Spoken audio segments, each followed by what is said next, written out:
East में एक जगह है जहां हम 20,000 करोड़ का एक प्रोजेक्ट बनाने का प्लान कर रहे हैं, लेकिन इसके लिए हमें वहां से कम 15,000 लोगों को हटाना पड़ेगा। हेलो एंड वेलकम टू बॉलीग्राडो स्टूडियोज। दोस्तों, जासूसी की दुनिया जितनी इंटरेस्टिंग होती है उतनी ही ज्यादा खतरनाक डेंजरस होती है। बॉलीवुड की कई स्पाई थ्रिलर फिल्मों में जासूसी का जाल देखने को मिला। इनमें अक्षय कुमार की फिल्म बेबी से लेकर तापसी पन्नू की नाम शबाना तक की फिल्में शामिल है। इस कड़ी में एक और नई वेब सीरीज मुखबिर the story of the spy 11 नवंबर से ZEE5 पर स्ट्रीम होने वाली है। देखा जाए दोस्तों तो इस स्पाई थ्रिलर सीरीज का रोमांचक थ्रिलर रिलीज कर दिया गया। रहस्य और थ्रिल से भरपूर इस सीरीज में दुश्मन मुल्क पाकिस्तान में भारत के एक रियल सीक्रेट मिशन की कहानी दिखाई गई। वेब सीरीज का डायरेक्शन शिवम नायर और जयप्रकाश देसाई ने किया।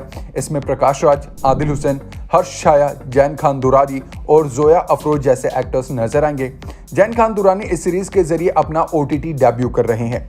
भारत और पाकिस्तान के बीच के रिलेशन की तल्खी के बारे में पूरी दुनिया जानती है। अब तक दोनों ही देशों के बीच 3 बार युद्ध हो चुका है। यहाँ तक कि आए दिन सीमा पर गोलीबारी होती रहती है। अपनी फितरत के मुताबिक पाकिस्तान कभी भी कुछ भी कर सकता है और इसीलिए भारत की सिक्योरिटी एजेंसी हमेशा तैनात रहती है। इसमें आर्मी, IB से लेकर रॉ तक शामिल है। रॉ भारत की खुफिया एजेंसी है जो दुनिया भर के देशों में अपने ऑपरेशन को अंजाम देती है, लेकिन पाकिस्तान पर खास नजर रहती है। अनऑफिशियली बड़ी संख्या में रॉ के जासूस पड़ोसी मुल्क में रहते हैं। वहां से जरूरी सूचनाएं हमें इंडिया में भेजते रहते हैं। ऐसी एक जासूस की रोचक जिंदगी पर आधारित वेब सीरीज मुखबिर the story of the spy की कहानी है। मेकर्स ने इस फिल्म की कहानी को सच्ची घटना से इंस्पायर्ड बताया।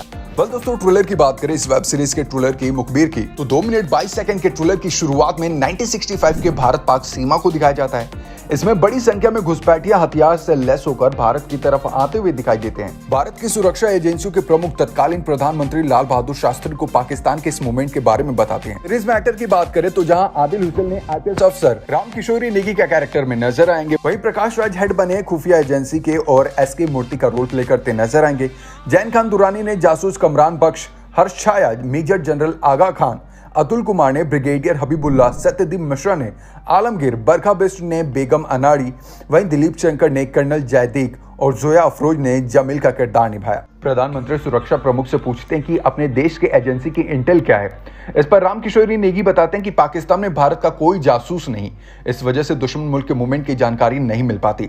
इसके बाद रॉ चीफ SK मूर्ति कहते हैं कि उनके पास एक भरोसेमंद आदमी है जो पाकिस्तान में जाकर जासूसी कर सकता है। SK मूर्ति जासूस कमरान बख्श को पाक भेज देते हैं।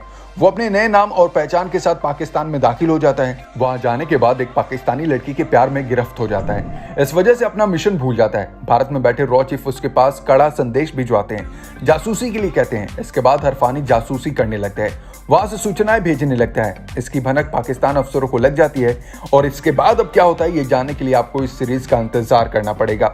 8 एपिसोड की सीरीज के बारे में डायरेक्टर शिवम नायर और जयप्रकाश देसाई कहते हैं, भारत में हिस्टोरिकल फिक्शनल की शैली में बहुत ज्यादा काम नहीं हुआ है। मुखबिर 1965 के भारत पाकिस्तान युद्ध की पृष्ठभूमि पर बेस्ड है और सच्ची घटना से इंस्पायर्ड। एक भारतीय जासूस की काल्पनिक कहानी कहती है उसके द्वारा भेजी गई जानकारी ने भारत को युद्ध जीतने में मदद की थी।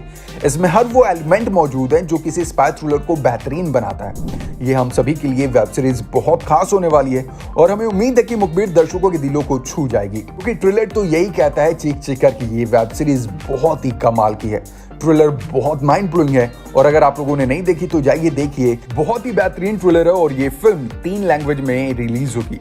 हिंदी में तो रिलीज होगी, साथ ही पंजाबी, तेलुगु और तमिल में भी।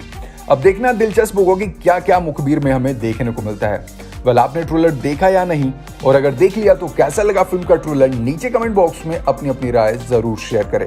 Thank you so much. देखते रहें बॉलीग्राडो स्टूडियोज।